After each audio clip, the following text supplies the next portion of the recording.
आती है ना, उड़ीसा के कुछ भक्त 84 कोस यात्रा करने वृंदावन पधारे। तो वृंदावन में जैसे ही यात्रा पूरी हुई तो एक बुजुर्ग थे, एक युवान बेटा अपना कंधा और हाथ देकर के उनको पूरी यात्रा करवा रहा था। तो जैसे ही यात्रा पूरी हुई तो वृंदावन में गोविंद देव जी मंदिर के पास में एक गोपाल जी का मंदिर था, वहां पर पूरी यात्रा विश्राम हुई। तो उस बालक की सेवा से बुजुर्ग बड़े प्रसन्न हो गए, बोले कि भैया तुमने पूरी यात्रा में मेरी बड़ी सेवा करी, मैं तुमको वचन देता हूं अपनी बेटी का तुमसे ब्याह कराऊंगा, मैं तुम वापस चलो गांव, अपनी बेटी तुमको दे दूंगा, मैं तुमसे ही ब्याह कराऊंगा। बालक बोला अच्छी बात है, सुंदर है आपकी बेटी? बोले बड़ी सुंदर है, उसी से करना ब्याह। ठीक है। वृंदावन में वचन देकर के जैसे ही लौट करके आए 2-4 दिन तक तो कोई बात नहीं, 2-4 दिन में उस बुजुर्ग ने आके कहा हाँ भाई मैंने तुम्हारा संबंध पक्का कर दिया, एक लड़का है उससे तुम्हारा ब्याह करेंगे। जांच पड़ताल करवाई तो वो लड़का योग्य नहीं था, उसके परिवार खानदान जाति गोत्र कुछ होगा, कोई कमी रह गई। तो सब लोग खड़े हो गए, बोले कि आपके अकेले के कहने से ब्याह थोड़ी हो जाएगा, हम लोग स्वीकार नहीं करते उसको, हम ब्याह नहीं कराएंगे। और लड़का 4 दिन बाद अपने परिवार को लेके आ गया, बोले आपने मुझे वचन दिया था ना आप अपनी बेटी का ब्याह कराओगे, करा दो। तो वो मुकर गए, बोले हमने कोई वचन नहीं दिया आपको, कोई हमने आज्ञा नहीं की। सब लोग बोले क्यों रे तू झूठ बोल रहा था? बोले मैं झूठ नहीं बोल रहा, सच में इन्होंने कहा था कि अपनी बेटी का ब्याह मुझसे कराएंगे। पूरा गांव इकट्ठा हो गया, पंचों को बुलाया गया, क्या करना चाहिए बताओ, कौन सही कौन गलत, क्या करें। उस बालक ने कहा देखिए इन्होंने मुझे वचन दिया था कि अपनी बेटी का ब्याह कर, मुझे ब्याह का कोई लोभ नहीं है, मैं किसी और से कर लूंगा, लेकिन ये अपने वचन के पक्के नहीं है, ऊपर से मुझे झूठा करार कर रहे हैं कि मैंने कोई वचन नहीं दिया। पंचों ने उस व्यक्ति से कहा भाई तुमने इसको वचन दिया था, झूठ क्यों बोल रहे? बोले मैंने ऐसा कोई वचन नहीं दिया, मैंने आशीर्वाद दिया था तुमने बहुत सेवा की, बहुत अच्छा होगा तुम्हारा, लेकिन अपनी बेटी दूंगा ऐसा कोई वचन नहीं दिया। बालक रोने लगा, इन्होंने वचन दिया था। तो पंच बोले कोई प्रमाण है, किसी और ने सुना था कि इन्होंने वचन दिया? तो उस बालक ने सहजता पूर्वक बोल दिया कि हाँ, जिन गोपाल जी के मंदिर में हम खड़े थे उन गोपाल जी ने सुना, उन गोपाल जी के सामने ये बोल रहे थे। सब लोग हंसने लगे, बोले अच्छा गोपाल जी ने सुना था? बोले हाँ, गोपाल जी सुन रहे थे जब ये मुझसे कह रहे थे। तो जिसने वचन दिया था ना वो व्यंग में बोला अच्छा तो एक काम कर, गोपाल जी को लिया, अगर वो कह देंगे कि मैंने वचन दिया है तो तेरा ब्याह करा दूंगा। तुरंत बोरिया बिस्तर बांधा, निकल गया वृंदावन, और वृंदावन आके गोपाल जी के मंदिर के बाहर बैठ गया।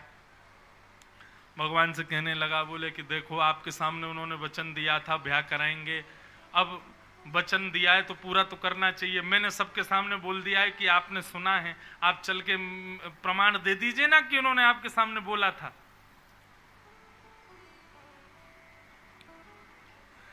भगवान कुछ नहीं बोले, रात भर रोता रहा, पर्दा लगा था, किवाड़ बंद थी, भगवान की फिर भी रोता रहा। बोले चलो ना भगवान मेरे साथ चल दो ना, मेरे लिए इतना नहीं कर सकते? आपने प्रहलाद के लिए ये कर दिया, ध्रुव के लिए ये कर दिया, मीराबाई के लिए ऐसा किया, उनके लिए ऐसा, सब भक्तों को गिनाने लगा, मेरे लिए नहीं कर सकते? मैं इतने विश्वास से आपके साथ आया, गांव के लोग मेरी हंसी उड़ाएंगे, मेरा ब्याह नहीं हो कोई बात नहीं, लेकिन मेरी हंसी तो ना उड़े, जीवन भर के लिए सब हंसी उड़ाएंगे, मैंने विश्वास में कह दिया कि आपने सुना था, चलो ना भगवान। तो भगवान भीतर से बोले मूर्ति कोई चलती थोड़ी है, पागल, रो रहा है बाहर बैठ के, चल वापस लौट जा। उसने जैसे ही सुना तुरंत बोला मूर्ति बोलती भी तो नहीं है, बोल रहे हो आप भीतर से? इतने में भगवान ने कपाट खोले, बड़े बड़े चतुर है। बोले चतुर नहीं भगवान, विश्वास है आपके प्रति। भगवान सन्मुख खड़े हैं उसके, ठाकुर जी उसके भाव पर, उसके विश्वास पर इतने रीझ गए, इतने रीझ गए। बोले चल ठीक है चलते हैं हम तेरे साथ, लेकिन भैया तेरा गांव बहुत दूर है, यहां से कैसे जाएंगे, हमको भूख लगती है बहुत ज्यादा।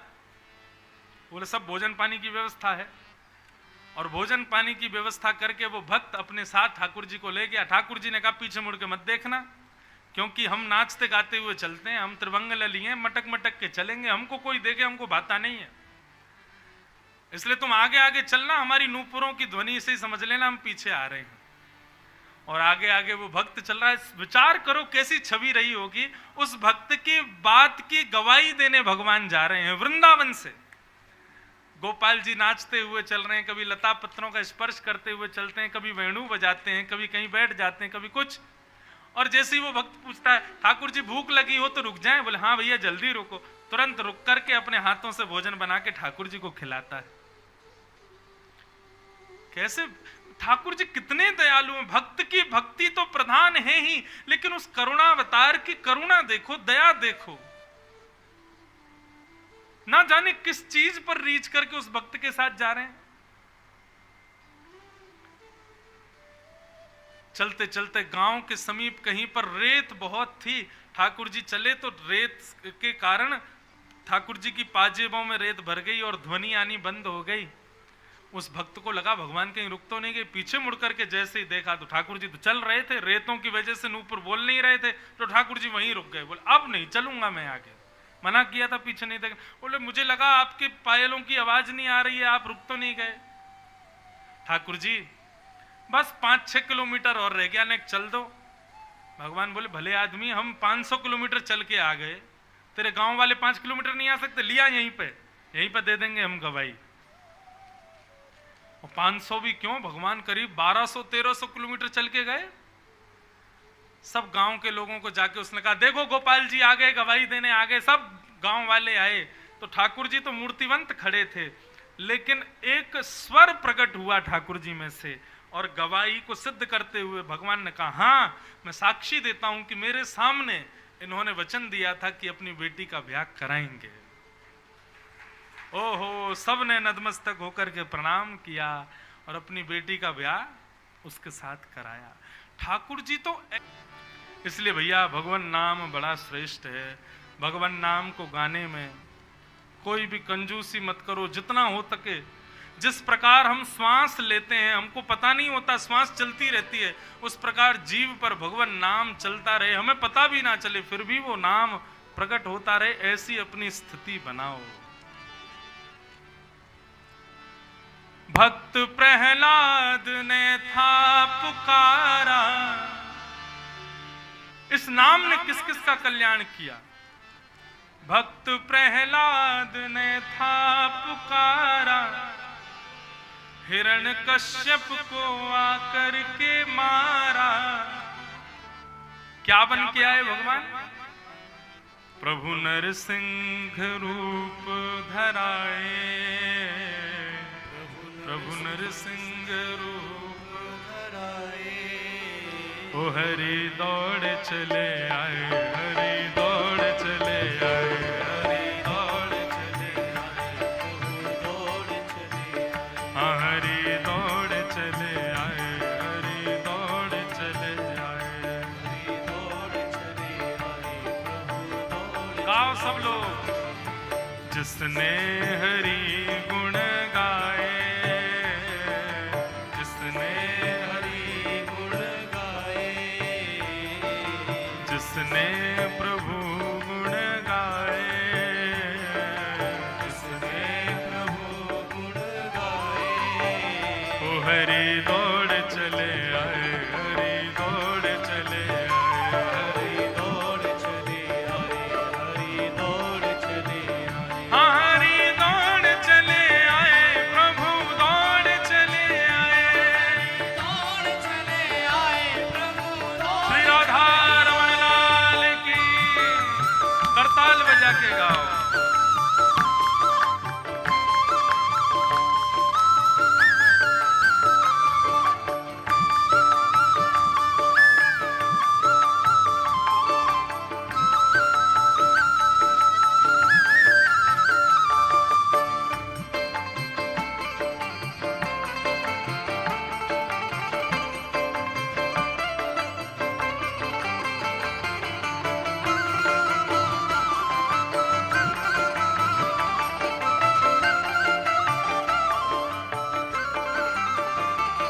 द्रौपदी कौरवों से घिरी थी, द्रौपदी कौरवों से घिरी थी।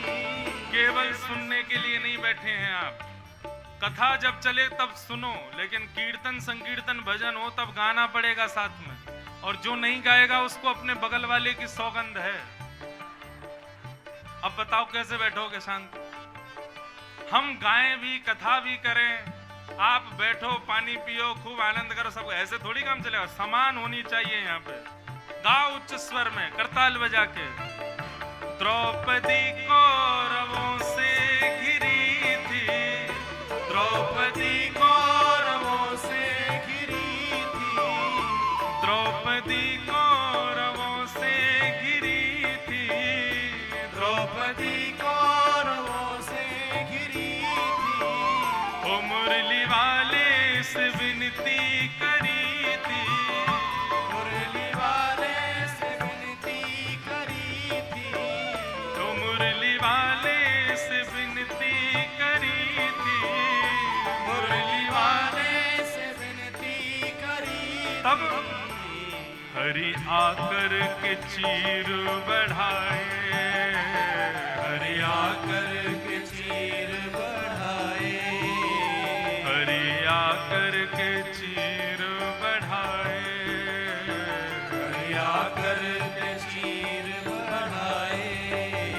हरि दौड़ चले आए, हरि दौड़ चले आए, हरि दौड़ चले आए, हरि दौड़ चले आए। हाँ, हरि दौड़ चले आए, हरि दौड़ चले आए, हरि दौड़ चले आए, हरि दौड़ चले आए। ओ जिसने हरि गुण गाए, जिसने हरि गुण गाए, जिसने हरि गुण गाए, जिसने हरि गुण गाए, तो हरि दौड़ चले आए, हरि दौड़ चले आए, हरि दौड़ चले आए, प्रभु दौड़ चले आए। हरि दौड़ चले आए, हरि दौड़ चले आए, हरि दौड़ चले आए, प्रभु बोल भद्र विशाल भगवान की।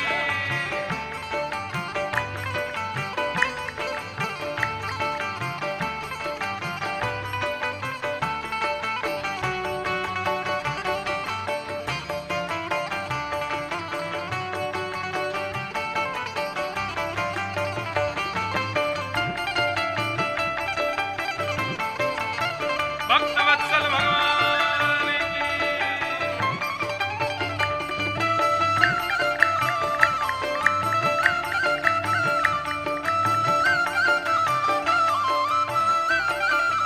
दुर्योधन के मेवा को त्यागा, दुर्योधन के मेवा को त्यागा, दुर्योधन के मेवा को भी त्यागा, दुर्योधन के मेवा को भी त्यागा, दुर्योधन के मेवा को भी त्यागे, दुर्योधन के मेवा को भी त्यागे।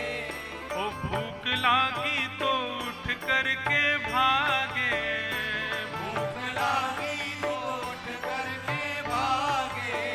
दुर्योधन ने 56 भोग बनाए। भगवान जब शांति दूत बन करके आए,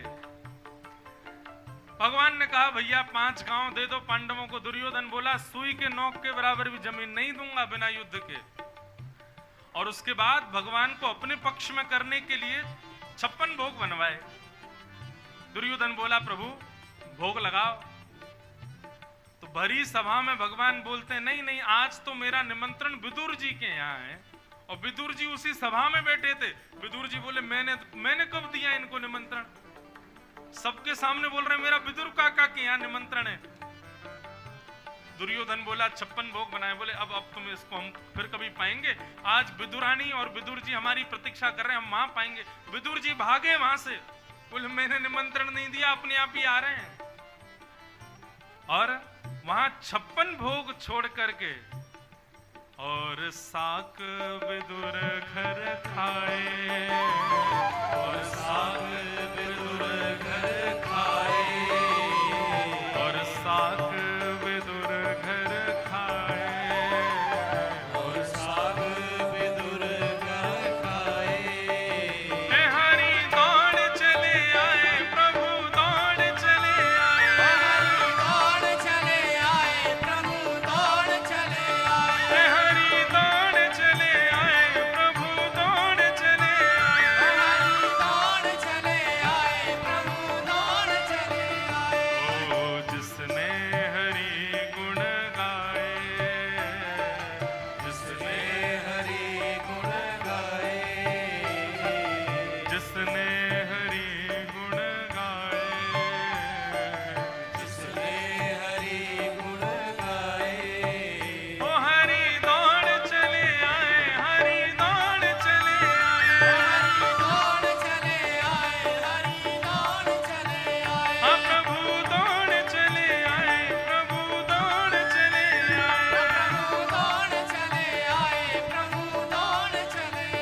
व्यक्ति को फिर ठाकुर जी छोड़ते नहीं। जो निरंतर भगवत स्मृति करता है, निरंतर उनके नाम का गुणगान करता है, वास्तव में केवल नाम गाने मात्र से ठाकुर जी प्रसन्न हो जाते, ऐसा तो है ही, लेकिन उससे प्रभाव क्या है? नाम चिकित्सा है।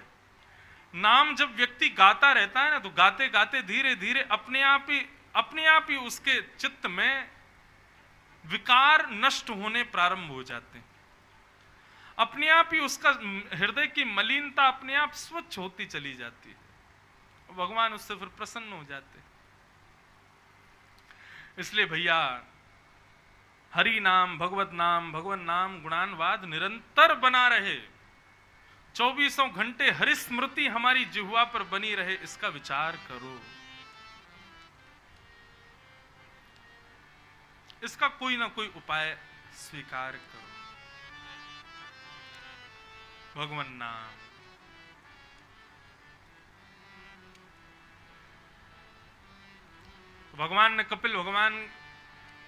कपिल भगवान ने माता देवहूति का समस्त संशयों को दूर किया।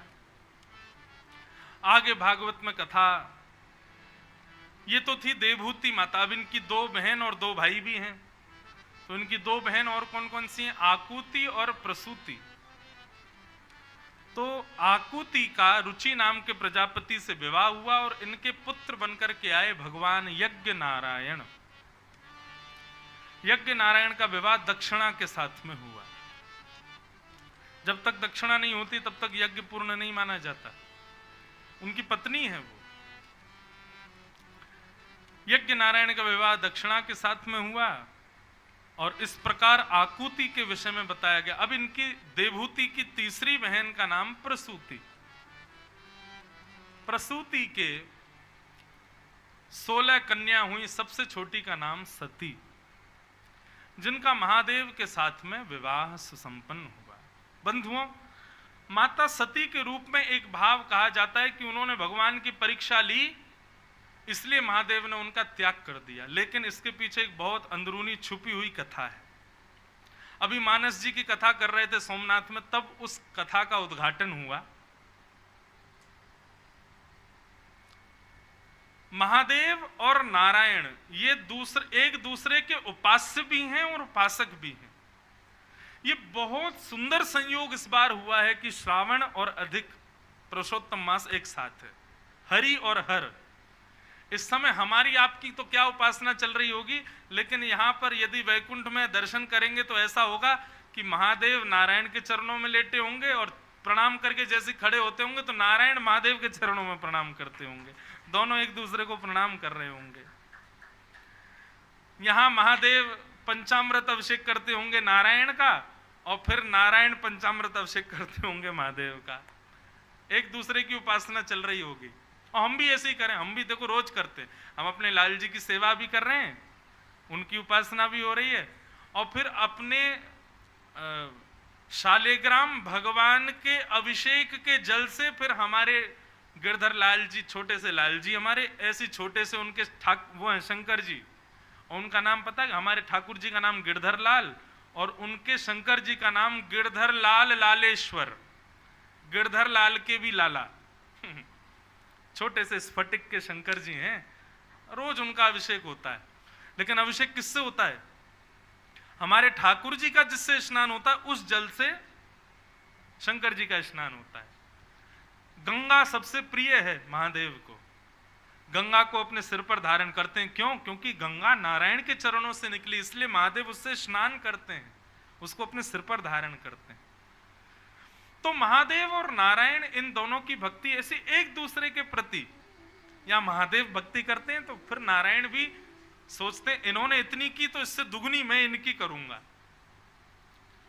तो क्या हुआ, एक बार भगवान कमल, सहस्त्र कमल चढ़ा रहे थे महादेव को, 1000 स्वर्ण के कमल, स्वर्ण कमल। अच्छा एक बात बताऊं आपको, महादेव के मंदिर में जब भी जाओ, चाहे विल्लुपत्र चढ़ाओ, पुष्प चढ़ाओ, कोई टोना टोटका नहीं बता रहा हूं मैं एक सामान्य भक्ति भाव बता रहा हूं। महादेव के मंदिर में जाओ, महादेव के ऊपर जल चढ़ाओ, चाहे अभिषेक करो, चाहे बिल्वपत्र चढ़ाओ, चाहे पुष्प चढ़ाओ, चाहे माला पहनाओ, अधिकतर लोगों का स्वभाव होता है कि मंदिर में जाते हैं ओम नमः शिवाय, ओम नमः शिवाय, ओम नमः शिवाय, ओम नमः शिवाय, ओम नमः शिवाय, ओम नमः शिवाय बोलते हैं। मेरा ऐसा मानना है, महादेव को महादेव का ही नाम सुनाओगे उससे उनको शायद इतनी प्रसन्न, ऊब गए होंगे अब तो, सुन सुन के पक गए होंगे, पूरे दिन मेरा ही नाम गाते रहते हैं। महादेव के सन्मुख जाके उनको जो प्रिय है वो नाम गाओ। मैं रोज अभिषेक करता हूं, लेकिन अभिषेक करते समय मेरे मुख पर होता है श्री राम जय जय राम। और हमने एक श्रृंगी बनवाई है बनारस से, वो जो श्रृंगी जिससे अभिषेक होता है उस पर भी राम राम राम राम राम राम, पूरी श्रृंगी पर राम लिखा है। लोग ओम नमः शिवाय लिखवाते हैं, हमने कहा नहीं, गंगा जल पंचामृत इस राम नाम के शब्द से स्पर्श करके तब महादेव को जाए तो महादेव भी प्रसन्न होंगे। मेरे राम आ रहे हैं, नारायण नारायण नारायण, श्री राम जय जय राम, ऐसे नामों का उच्चारण करते हुए महादेव पर जल चढ़ाओ, पुष्प चढ़ाओ, बिल्वपत्र चढ़ाओ, महादेव और प्रसन्न हो जाएंगे, अति प्रसन्न हो जाएंगे। ओम नमः शिवाय सुनने से ठीक है थोड़े खुश होते होंगे, लेकिन राम नाम और नारायण नाम सुनकर के महादेव नृत्य करने लग जाते होंगे, वाह मेरा कोई मेरे प्रेमी का प्रेमी आया है, वो प्रसन्न हो जाते होंगे।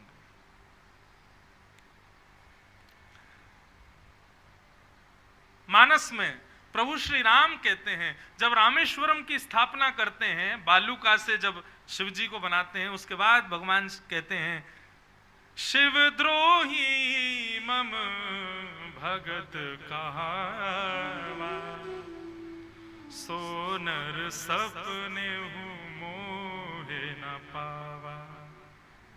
जो शिव से द्रोह करता है और मेरी उपासना करता है, राम जी कहते हैं, वो नर मुझे स्वप्न में भी नहीं देख पाएगा।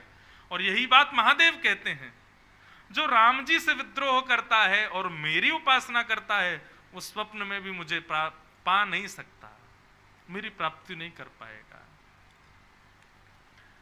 इसलिए राम जी से द्रोह किया रावण ने, तो भले ही रावण के गुरु जी थे महादेव, लेकिन अपने 11वें रुद्र के रूप में महादेव ही हनुमान जी बनकर के आए और रावण को मारने में कारक बने। क्यों?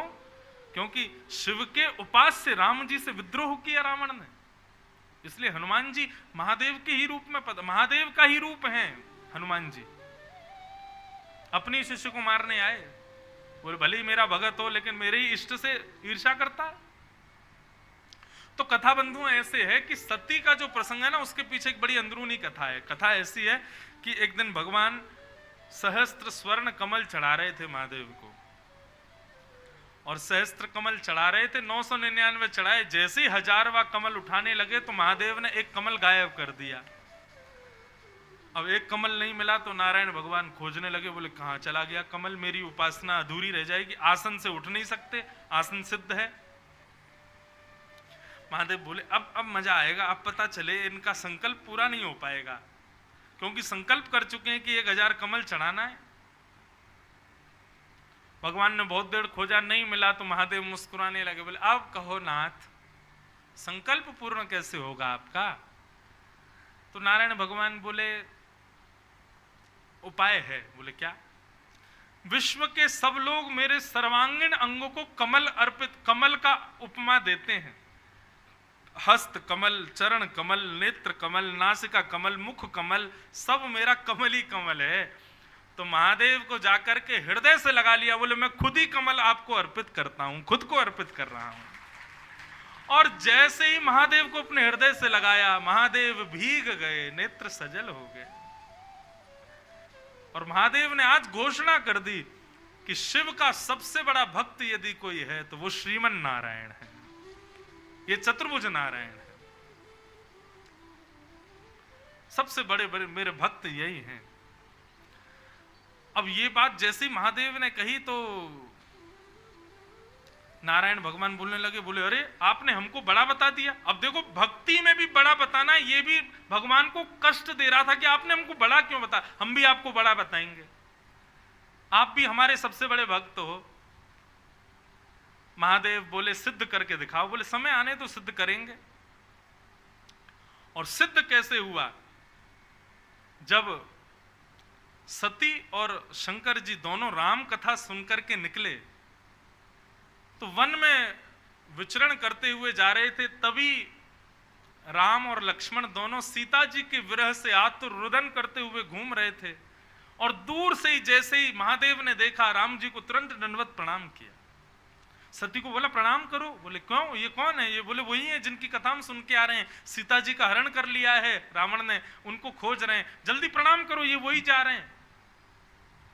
तो सती कथा तो सुन करके आई थी, लेकिन दर्शन करने में उसको विश्वास नहीं हो रहा है कि ये भगवान है। अब ये कथा तो हम सबको पता है, लेकिन इसके पीछे अंदरूनी भाव है कुछ, अंत में पता चलेगा। सती को लगा कि ये भगवान नहीं हो सकते। अरे भगवान तो निर्विकार निरीह हैं, निर्विकल्प हैं, उनको मोह नहीं हो सकता, ये पत्नी के मोह में रो रहे हैं, ये भगवान कैसे हो सकते हैं? तो उनकी परीक्षा लेने के लिए सती सीता जी का रूप धारण करके गई और कुछ नहीं किया, बस राम जी के आगे आगे चलने लगे। लक्ष्मण जी और राम जी दोनों ने जब सती को देखा, सीता जी का रूप धारण करके गई थी, लेकिन जैसे ही सती ने पीछे मुड़ के देखा तो राम जी हाथ जोड़ के खड़े थे और प्रणाम करते हुए बोले, मां अकेली आई हो, महादेव नहीं आए साथ में। अब तो सती घबराई, बोले कि मैं तो सीता का रूप धारण कर, इन्होंने पहचान लिया मुझको। तुरंत भागी वहां से, दौड़ करके महादेव के पास गई। महादेव बोली क्या हुआ? बोले नहीं, मैं तो दूर से दर्शन में आनंद नहीं आया, पास से देखने गई थी भगवान को, कैसे दिख रहे हैं। परंतु महादेव तो जानते हैं क्या हुआ है। महादेव जब लौट करके आए तो बंधुओं, सती इतनी प्रिय है भगवान महादेव को कि भगवान शिव अपने गलों में मुंडों की माला भी जो धारण करते हैं ना, एक बार पार्वती ने क्रोध करके पूछ लिया मुंड माला किसकी पहनते हो, तो भगवान महादेव ने स्पष्ट कर दिया, बोले हम तो अमर हैं, परंतु हर बार कुछ समय के बाद आपको जाना पड़ता है, तो आप जब चली जाती हैं तब आपके मुंडों को ही हम अपनी माला में पहन लेते हैं और सदैव अपने हृदय से लगा करके। इतनी प्रिय है सती, वही सती पार्वती बन के आई, वही हर कल्प में नए नए रूप धारण करके सती ही आती हैं भगवान के पास। इतनी प्रिय है सती, कभी अपने से अलग नहीं करते सती को। लेकिन आज भगवान की सेवा में परीक्षा ली सती ने, तो महादेव जो आसन सदैव अपने बगल में लगाते थे, वो आसन बगल से हटा करके आज सामने लगाया, त्याग कर दिया सती का। और जैसे ही आसन सन्मुख लगाया, सती समझ गई कि मेरा त्याग हो गया है। हम लोग कथा यहीं तक जानते हैं कि भगवान शिव ने सती का त्याग कर दिया, और उसके बाद में फिर आगे की कथा आती है कि वो वहां जाकर के सती ने अपने आप को सती कर दिया कि अब इस देह को वो स्वीकार नहीं करेंगे। लेकिन वास्तविकता इसमें क्या थी? वास्तविकता इसमें यही थी कि सती एक बार नारायण के पास गई और नारायण से जाकर के कहीं, बोले हमारे महादेव बड़े व्याकुल रहते हैं। नारायण बोले क्यों? बोले वो सहस्त्र कमल वाली कथा में आपने खुद को अर्पित किया तो भगवान हमारे महादेव ने आपको अपना सर्वश्रेष्ठ भक्त बता दिया। तब आपने कहा था कि हम भी आपको सर्वश्रेष्ठ भक्त बताएंगे। तो वो सदैव इसी चिंतन में रहते हैं कि मैं तो इतना बड़ा त्याग कर ही नहीं सकता। हा? नारायण ने तो अपने संपूर्ण देह का मुझ पर त्याग कर दिया, संपूर्ण शरीर ही मुझको अर्पित कर दिया, मैं क्या त्यागूं उनके लिए। उनको सदैव यही चिंता रहती है।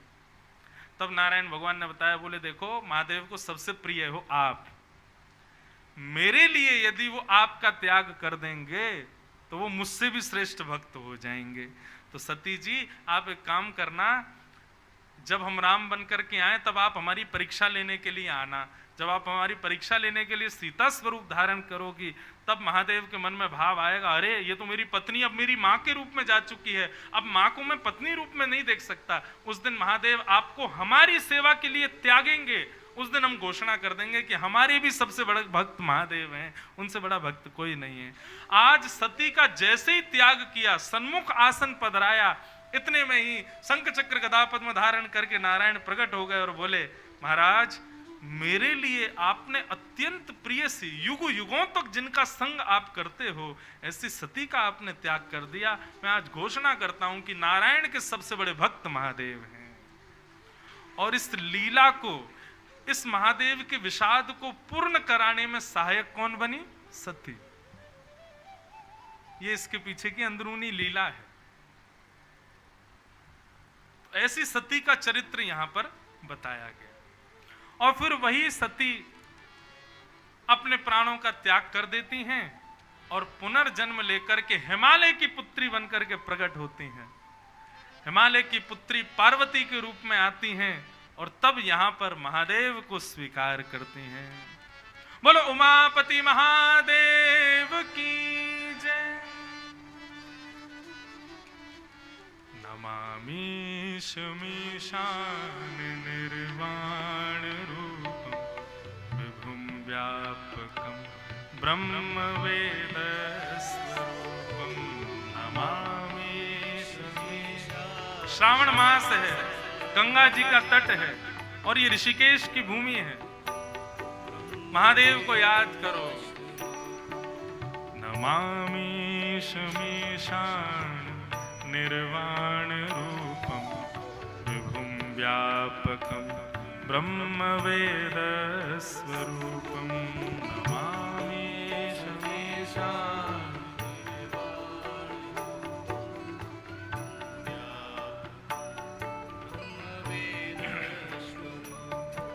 निजं निर्गुणं निर्विकल्पं निरीहं चिदाकाशमाकाशवासं भजेऽहम्। निर्गुणं निर्विकल्पं निरीहं चिदाकाशमाकाशवासं भजेऽहम्।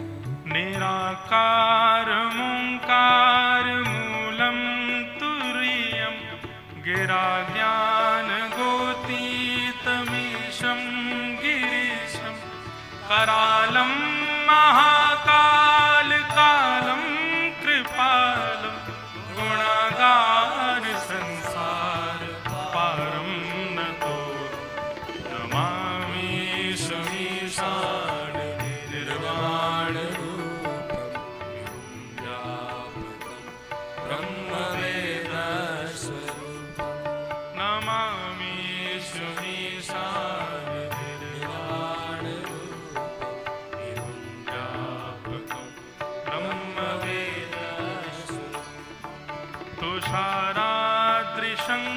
तुषाराद्रिशङ्काशगौरं गम्भीरं मनोभूतकोटि प्रभाश्रीशरीरं स्फुरन्मौलिकल्लोलिनी चारुगङ्गा लसद्भालुबालेन्दु कण्ठे भुजङ्गा नमामि शमीशान निर्वाण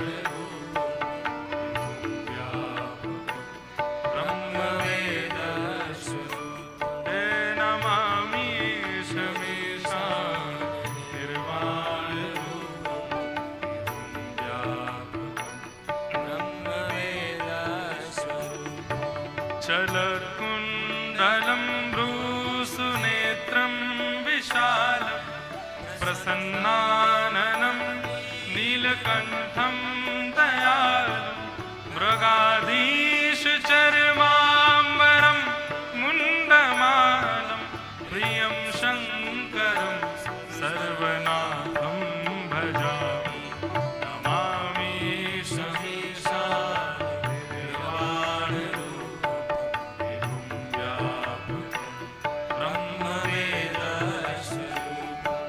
नमामि शमीशान निर्वाण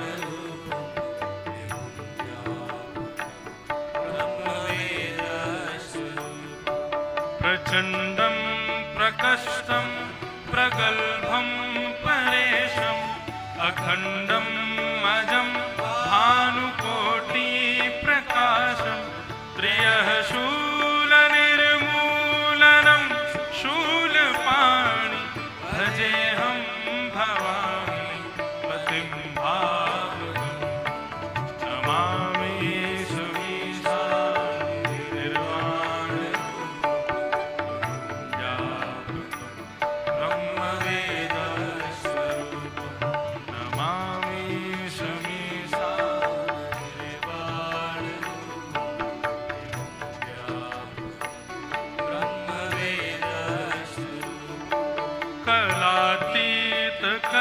कल्याण कल्पांतकारी सदा सज्जनानंद दाता पुरारी चिदानंद संगमो आपहारी प्रसीद प्रसीद प्रभो मन्मथा नमामि समीसान्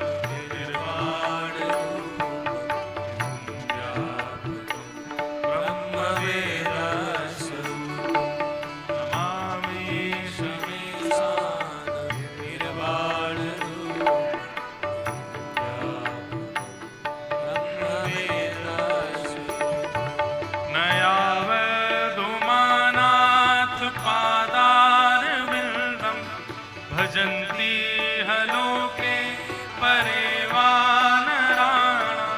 न तावत् सुखं शान्ति संतापनाशं प्रसीद प्रभो सर्वभूतादिवासं नमामि शमीशान् निर्वाणरूपं व्यापकं ब्रह्मवेदस्वरूपं नमामि शमीशान् निर्वाणरूपं व्यापकं ब्रह्मवेदस्वरूपं न जानामि योगं जपं नैव पूजा न तोऽहं सदा सर्वदा शम्भुतुभ्यं जराजन्म दुःखोद्यताप्यमानं प्रभो पाहि यावन् नमामि नमामि शमीशान् निराणरूपं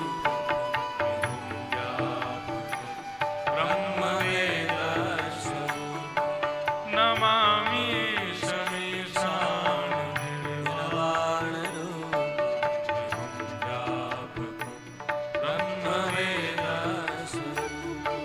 विभुं व्यापकं ब्रह्मवेदस्वरूपं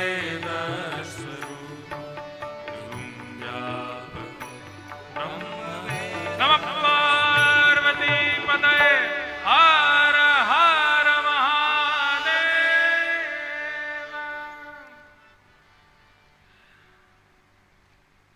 ऋषिकेश में कई बार आना हुआ है मेरा, तो जब राम झूला लक्ष्मण झूला के आगे गरुड़ चट्टी आप पार करोगे तो वहां आगे फूल चट्टी है, वहां पर भी 2 बार कथा की है मैंने।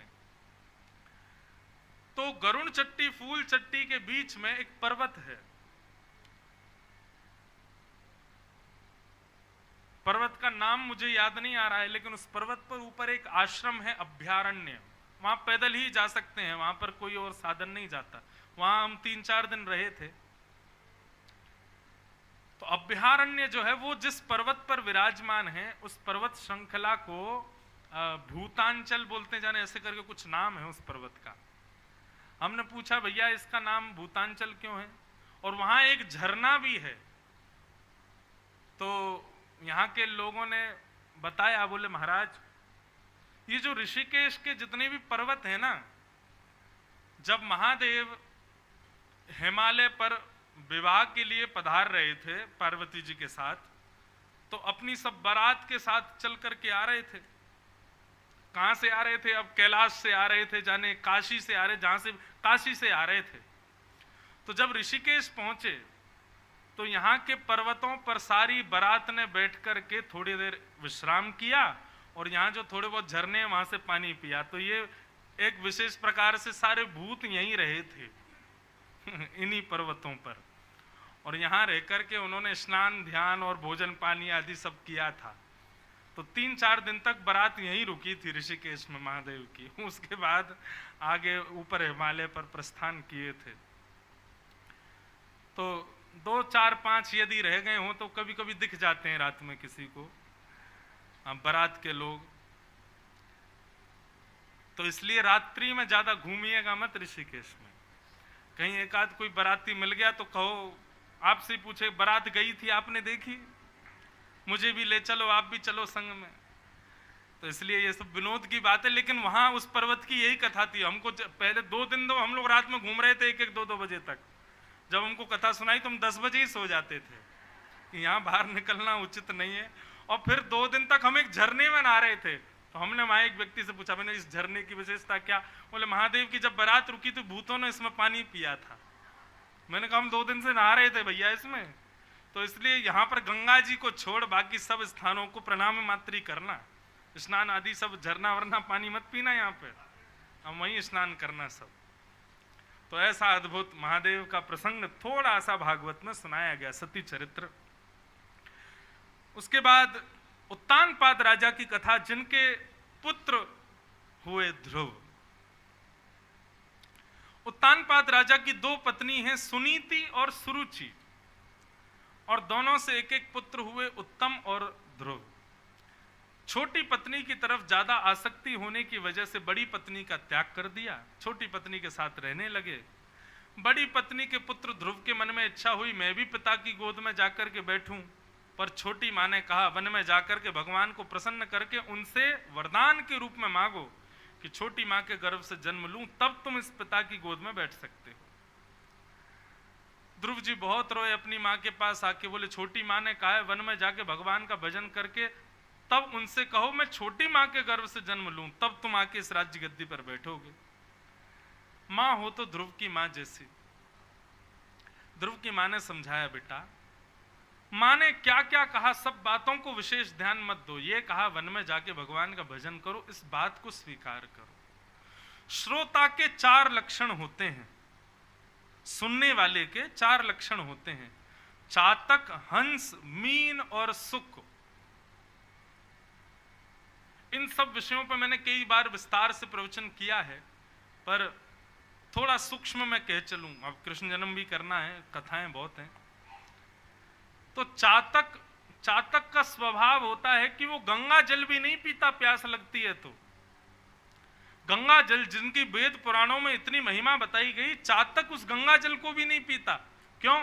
क्योंकि वो प्रेमी होता है बादल से गिरने वाले स्वाति के जल का, और अपने प्रेम के आगे उसको दुनिया के कितने भी लोग वेद पुराण कहते हैं गंगा का जल ऐसा, गंगा का जल वैसा, लेकिन चातक कहता है कितना भी हो, लेकिन मेरा प्रेमी तो काले बादलों का जल है, मैं उसी को ही पान करूंगा, उसके आगे चाहे अमृत क्यों ना रख दूं, मैं उसको स्वीकार नहीं करूंगा। कथा का श्रोता प्रेमी ऐसा ही होना चाहिए।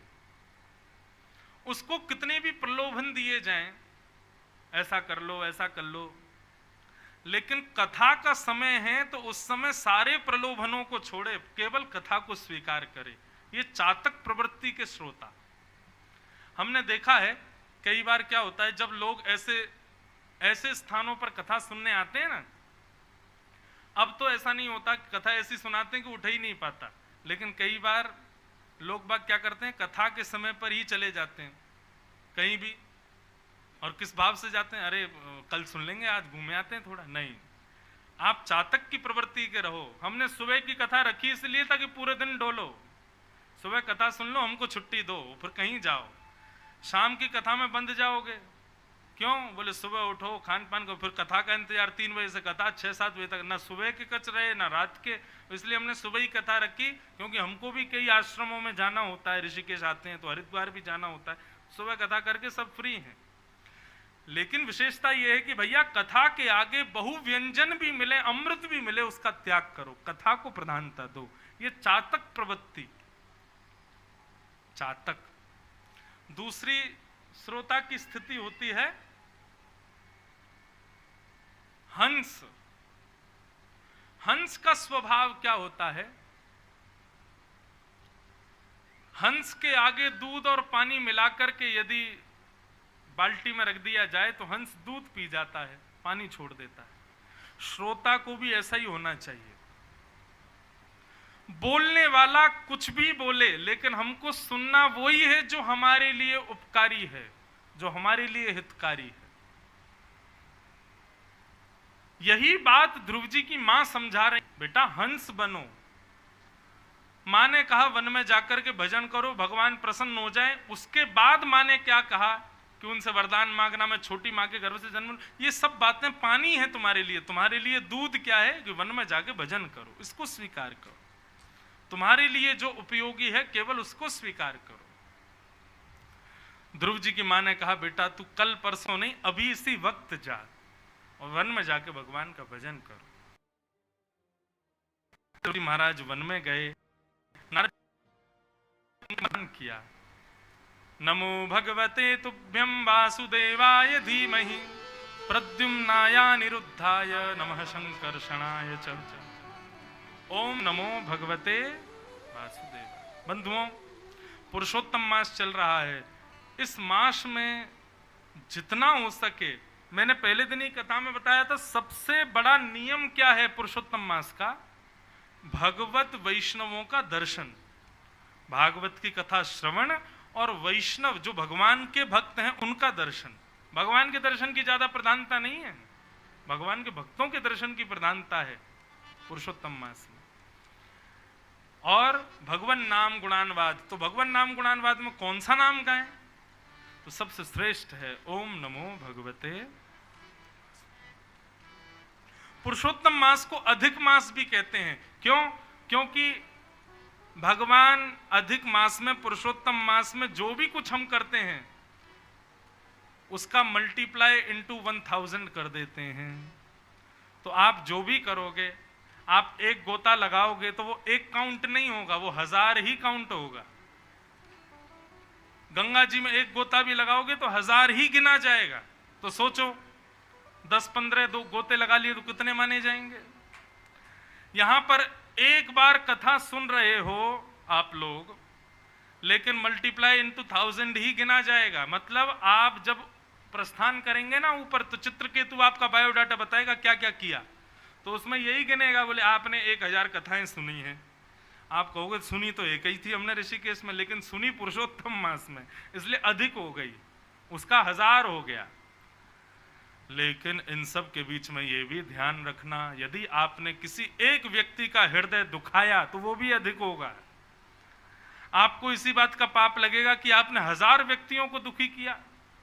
आपने किसी एक वैष्णव का अनादर किया तो वह भी अधिक होगा। आपने एक गाली बकी तो वह भी 1000 गालियों में गिनी जाएगी, सब अधिक हो जाएगा। इसलिए 1 महीना तक खूब विचार करना कि हम कुछ भी अनुचित कार्य ना करें। और हमारी कहे इस बात को मानिएगा, ओम नमो भगवते वासुदेवाय ये 12 अक्षर मंत्र है। गंगा जी के तट पर बैठ कर के 11, 21, 51, 108, 1008 जितना आपसे हो सके इस मंत्र का उच्चारण करना। और देखिए गिनती कितनी ये विशेष बात नहीं है, पर एक बार भी ले रहे हैं उस समय चित्त में क्या आ रहा है ये विशेष बात है। लोग 1000 नाम तो ले लेते हैं, लेकिन हजारों नाम लेते समय स्थिति क्या होती है, चित्त क्या चल रहा है, सूरत में क्या हो रहा होगा, चेन्नई में क्या चल रहा होगा, दिल्ली में क्या हो रहा होगा। ओम नमो भगवते वासुदेवाय, ओम नमो भगवते वासुदेवाय। बच्चे बेचारे स्कूल जा रहे हैं कि नहीं जा रहे, ओम नमो भगवते वासुदेवाय। ऐसा नहीं, जब ओम नमो भगवते वासुदेवाय कहो तब आपके चित्त में शंख चक्र गदा पद्मधारी नारायण, त्रिभंग ललित श्री राधा रमण, बांके बिहारी, ये सब आपके चित्त में और आप उनके चरणों में ऐसा दर्शन करो। तब आपके द्वारा लिया गया एक नाम ही भी कल्याणकारी होगा। लेकिन 1008 नाम भी गाए गए, लेकिन चित्त कहीं और घूम रहा है तो उसकी कोई प्रधानता नहीं है। नारद जी ने ये मंत्र प्रदान करके ध्रुव जी को भेजा। ध्रुव जी महाराज वन में गए, वन में जाकर के 5 महीने तक उपासना की, तब जाकर के भगवान हरि प्रकट हुए और प्रकट होकर के ध्रुव जी से कहा वरदान मांगो। ध्रुव तुम हमको बुला रहे हो, अब हमारी स्तुति गाओ, क्या कहना चाहते हो, क्या बात है बताओ। तब ध्रुव जी ने भगवान की स्तुति गाई और स्तुति गाते हुए भगवान से एक ही प्रार्थना, मैंने अनेक बार विस्तार से ध्रुव चरित्र कहा, इसलिए थोड़ा सूक्ष्म में कह करके चल रहा हूं।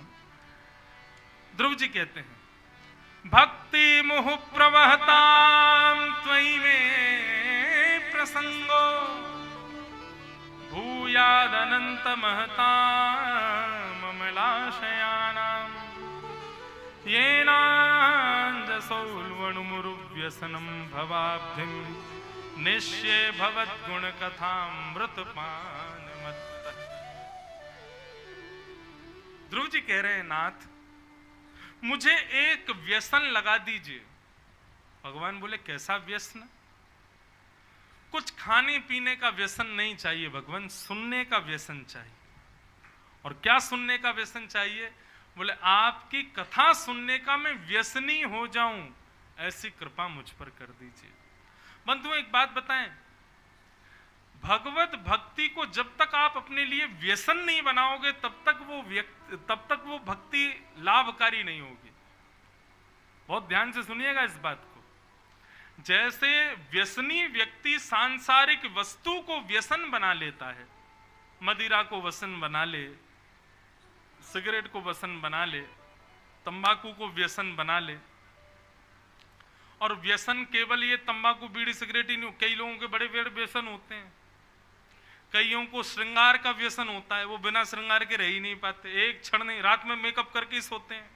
कई लोगों को ऐसा व्यसन, कई लोगों को कपड़े पहनने का व्यसन, कई लोगों को नए नए कपड़े खरीदने का व्यसन, कई लोगों को चटपटा खाने का व्यसन, कई लोगों को सुंदर रूप देखने का व्यसन, कई लोगों को सुंदर स्वर सुनने का व्यसन। ये इतने सारे व्यसन हम लोग अपने अंदर लगा लेते हैं। लेकिन ध्रुव जी महाराज क्या कह रहे हैं? बोले नाथ, आपकी कथा सुनने का मुझे व्यसन हो जाए, मुझे लत लग जाए।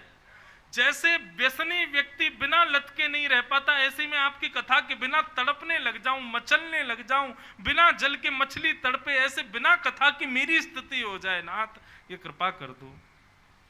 कितना अच्छा वरदान मांगा भगवान से। ठाकुर जी बोले तुमने मुझको नहीं मांगा, मेरी कथा को मांगा। क्यों? बोले ठाकुर जी मैं आपको मांगूंगा तो आपका एक रूप मुझको मिल जाएगा। कटाक्ष नेत्र हैं, पतली सी नाक है, सांवले सा स्वरूप है, संग चक्र गदा पद्म धारण करके आप खड़े हो। अब मैं 365 दिन उसी रूप को देखता रहूंगा, लेकिन कथा में वक्ता ना जाने कितने रूपों का दर्शन करा देता है।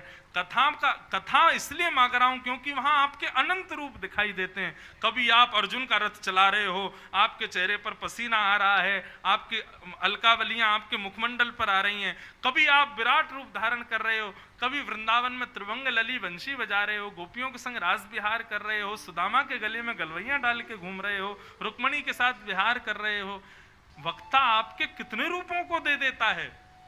मैं आपसे आपका रूप मांगूंगा तो एक ही मिलेगा, लेकिन कथा मांगूंगा तो 1000 रूप प्राप्त होंगे। इसलिए नाथ मुझे आपकी कथा दे दीजिए। अच्छा एक बात की विशेषता बताएं,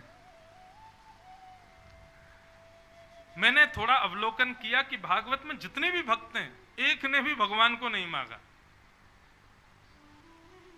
अभी गिनती करते चलो, भगवान को कोई नहीं मांग रहा है, सब भगवान की भक्ति मांग रहे हैं और भगवान की कथा मांग रहे हैं। इसके पीछे कारण क्या है? बंधुओं, हमारी इंद्रियां जो है ना, ये सांसारी इंद्रियां हैं। इन इंद्रियों की लिमिट होती है किसी भी चीज का उपभोग करने की, उससे अधिक ये कर नहीं पाती। उससे अधिक कराओगे तो ये ऊबने लग जाती हैं। इसलिए समस्त इंद्रियों ने कहा, हे नाथ आप कहीं हमको मिल गए और हमारी इंद्रियां कहीं सेवा भाव आदि से सांसारिक होने के नाते कहीं ऊब गई तो हमसे अपराध बन जाएगा। इसलिए आप हमको मत मिलो, हमको वियोगी रहने दो, आपके वियोग में हम रहें, लेकिन आपका वियोग संयोग का अनुभव कराता रहे, उसके लिए आप अपनी कथा हमको दे दो, हमको भक्ति दे दो, ताकि भक्ति के माध्यम से, कथा के माध्यम से आपका एक संयोग भी मिलता रहे और वियोग में हम तड़पते रहें। मैं अपनी कथा में कहा करता हूं, वियोग प्रेम को पुष्ट करती है। जिस व्यक्ति ने वियोग नहीं सहा वो प्रेम और भक्ति का अधिकारी नहीं बन पाएगा। वियोग सहना अनिवार्य है, वियोग सहना पड़ेगा।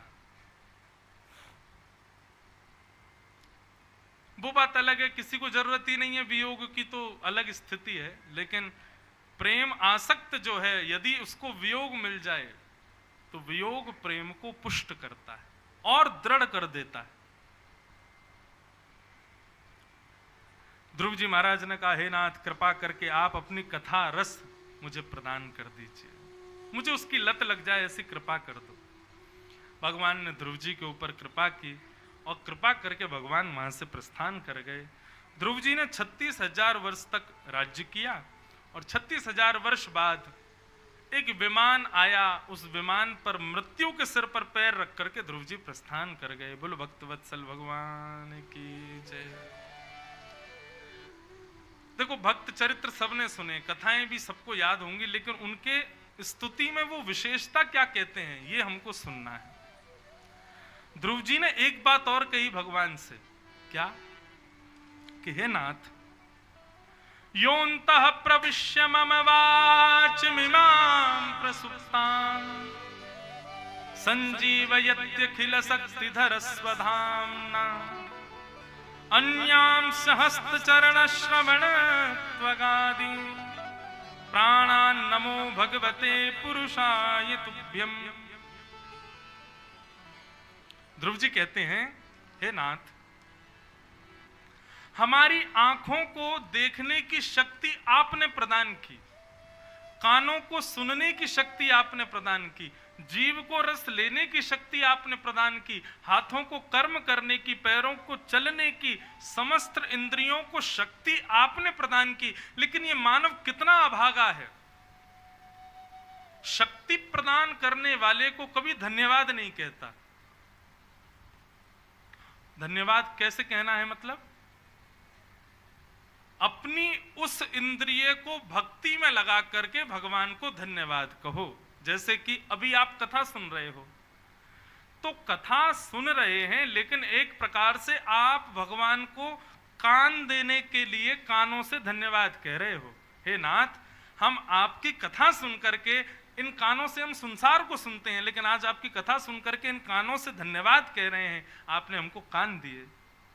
जब हम दर्शन करने के लिए जाते हैं तो हम नेत्रों से ठाकुर जी को धन्यवाद कहते हैं। इन नेत्रों से हमने संसार देखा, लेकिन ठाकुर जी आज आपको देख करके हम इन नेत्रों से आपको धन्यवाद कह रहे हैं जो आपने हमको नेत्र दिए। ध्रुव जी महाराज वही कह रहे हैं, व्यक्ति को अपनी प्रत्येक इंद्रिय से धन्यवाद देना चाहिए। हम अपनी कथा में कहते हैं, भैया अपनी किसी भी योग्यता को, आपको योग्य हो, आपको सुंदर गाना आता है, सुंदर नाचना आता है, सुंदर भोजन बनाना आता है, सुंदर कुछ भी करना सुंदर आपको आता है। ऐसा हो ही नहीं सकता कि आपके अंदर कोई गुण ना हो, कोई ना कोई गुण तो है। उस गुण से संसार की जगह ठाकुर जी को रिझाओ, ठाकुर जी को प्रसन्न करो। सूरदास जी के अंदर एक गुण था। सूरदास जी के चरित्र में आता है कि श्री सूरदास जी नेत्रहीन तो थे ही, पर सूरदास जी का गुण क्या था, उनके सामने कोई भी आता था और वो अपने मन की बात कहता था कि सूरदास जी मेरा तो ये काम अटका पड़ा है, तो सूरदास जी उसको उपाय बता देते थे और कह देते थे इस सन में, इस महीने में, इस दिन तुम्हारा काम बन जाएगा, ऐसा कर देना। मतलब भविष्य बता देते थे लोगों का। कोई आता, सूरदास जी मेरी भैंस खो गई है, तो सूरदास जी कहते पीछे पोखर में तालाब में जल पी रही है, वहीं बैठी तुम्हारी भैंस ले आओ। कोई कहता सूरदास जी मेरे बेटे का ब्याह नहीं हो रहा, तो कहते उत्तर भारत में एक अमुक नाम का शहर है, वहां से तुम्हारे पुत्र के लिए सुंदर कन्या आएगी, उससे ब्याह कर देना। तो मतलब भविष्य बोल देते थे। अब तो स्थिति हुई कि भविष्य बताने वालों को तो भीड़ तुरंत पकड़ती है। भीड़ लग गई सूरदास जी की, हमारा बताओ, हमारा बताओ, हमारा बताओ। सूरदास जी एक अकिंचन परिवार से थे, तो उनके पिताजी ने सूरदास जी से कहा, सूरदास तेरे यहाँ इतनी भीड़ आती है तो इसका कुछ वेतन लिया करना। वेतन मतलब लोगों को भविष्य बताने के लिए कुछ लिया करो, 10 रुपया 20 रुपया कुछ लिया करो। तो सूरदास जी कितनी अच्छी बात कहते हैं, पिताजी से कहते हैं, पिताजी ये जो विद्या मेरे पास है कि मैं लोगों के भविष्य बता देता हूं, ये विद्या मैंने सीखी नहीं है, भगवान ने मुझको दी है। और भगवान यदि किसी विद्या को दें तो उस विद्या से मुझे अपना पेट नहीं पालना चाहिए, उस विद्या से मुझे ठाकुर जी की ही सेवा करनी चाहिए। क्षमा करके आप मुझसे इसके लिए प्रलाप ना करें कि मैं धन कमाऊं। तो पिताजी ने कहा तो पूरे दिन खाने पीने के लिए रहना है घर में, निकल जाओ घर से। और सूरदास जी उसी समय घर छोड़ के चले गए। वृंदावन आए, मथुरा में पता चला श्रीमद वल्लभाचार्य जी महाराज आए, तुरंत उनसे मंत्र दीक्षा, गुरु दीक्षा, ब्रह्म संबंध प्राप्त कर लिया और भविष्य देखने का जो उनकी कला थी, उससे सूरदास जी ने गुरु मंत्र को जोड़ दिया और वो भविष्य की जगह भगवान की लीलाओं का दर्शन करने लगे और उस लीला का दर्शन करके गाने लगे, लिखने लगे, बोलने लगे और सुंदर सुंदर पदों की रचना करने लगे। बंधुओं, अपने गुण से संसार को रिझाओ मत, अपने गुण से अपने ठाकुर जी को रिझाओ। भोजन बनाना आता है, बढ़िया, तो बेटा के लिए, पत्नी के लिए, पति के लिए, बच्चों के लिए या मेहमानों के लिए नहीं, अपने लाल जी के लिए बनाओ। नाचना आता है तो सबके सामने मत नाचो, देखो हमारे ठुमके कैसे, ठाकुर जी को दिखाओ। आप सुंदर हो, श्रृंगार करते हो तो सब आपकी प्रशंसा करते हैं, लेकिन उस श्रृंगार में तिलक लगाओ, उस श्रृंगार में ऐसा आभूषण पहनो कि ठाकुर जी को आप भाओ। अपने प्रत्येक गुण ठाकुर जी को अर्पित करने लग जाओ। आपको भक्ति में और कुछ करने की आवश्यकता नहीं, अपने गुण बस ठाकुर जी को अर्पित कर दो, उसी से कल्याण हो जाएगा। ध्रुव जी महाराज वही बात कहते हुए भगवत चरणों में प्रणाम करते हैं। आगे ध्रुव जी के वंश में राजा अंग हुए, इनके बेटा बैन, बैन के बेटा पृथु, पृथु की वजह से ही हमारी इस धरती को पृथ्वी कहते हैं। पृथु भगवान के अवतार माने गए। पृथु महाराज का चरित्र आया, फिर आगे जड़ भरत संवाद, रहुगण संवाद आया, भूगोल खगोल का वर्णन, नरकों का वर्णन किया गया, अजामिलोपाख्यान सुनाते हुए एक वृत्रासुर नाम के भक्त की कथा सुनाई गई, जो कि असुर होते हुए भगवान की भक्ति करता है, भगवान उसको प्राप्त हो जाते हैं। आगे फिर इसी प्रसंग में भगवान के अति प्रिय भक्त श्री प्रहलाद जी की कथा सुनाई गई। हिरण्यकश्यप नाम के एक दैत्य हैं, कई कथाओं को मैंने यहीं पर प्रणाम किया, उनको हम कल से आगामी 3 दिन तक लेंगे। ब्रज लीला, बाल लीला, गोवर्धन लीला उत्सव तो चलेंगे, लेकिन उस बीच में कुछ भक्तों के भी कथा जो हमने आज बहुत सूक्ष्म में कहे, हम इतने आनंद सिद्ध को करने लग गए कि अब 1:30 तो यहीं बच गया। आज तो 10 ही बजे होगा रात में कृष्ण जन्म। कई लोग ताली बजाए तो जो सो रहे थे वो उठ गए, बोले अरे अभी कथा विश्राम नहीं हुई, 1:30 तो बज गए, हमारे भोजन का समय हो गया। आज तो 6 बजे तक चलेगी कथा। हाँ, कहीं जाना तो है नहीं, घर बार सब छोड़ के आए हो, क्या करो, बैठे रहो यहीं पे। हाँ, हमको आनंद से करने दो। तो बंधुओं, एक राक्षस हुए जिनका नाम है हिरण्यकश्यप। सब लोग इधर देखो, इधर देखो, अरे अभी कर रहे हैं कथा पूरी, चिंता मत करो, बस थोड़ी देर और दो, थोड़ी देर में बस प्रहलाद चरित्र करके राम जन्म करेंगे, फिर कृष्ण जन्म। हाँ सुनो, थोड़ा आप ध्यान से सुनना। तो श्री प्रहलाद जी महाराज के पिताजी हिरण्यकश्यप। बंधुओं, हमारे शरीर में पाप प्रवेश होता है लोभ करने से। किसी से बचो चाहे मत बचो, लेकिन लोभ कभी मत करना। और लोभ सदैव दूसरे की कमाई वस्तु पर ही होता है। कई बार दूसरे की थाली देख करके लोभ हो जाता है, इसको तो देखो कितने बढ़िया बढ़िया व्यंजन मिले हैं, यह भी एक लोभ है। किसी के वस्त्र देख करके, किसी का घर देख के, किसी की संपत्ति देख के, किसी की श्रेष्ठताएं देख करके कभी किसी पर लोभ मत करो। लोभ पाप का कारण बनता है। सबसे पहले लोभ ही आएगा, फिर काम, क्रोध, मोह सब आ जाएंगे, इसलिए लोभ से बचो।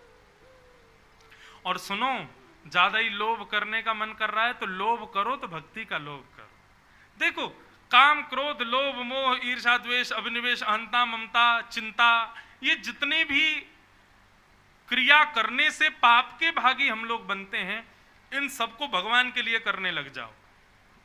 लोभ करो भगवान के लिए, मोह करो भगवान से, क्रोध करो तो भगवान पे,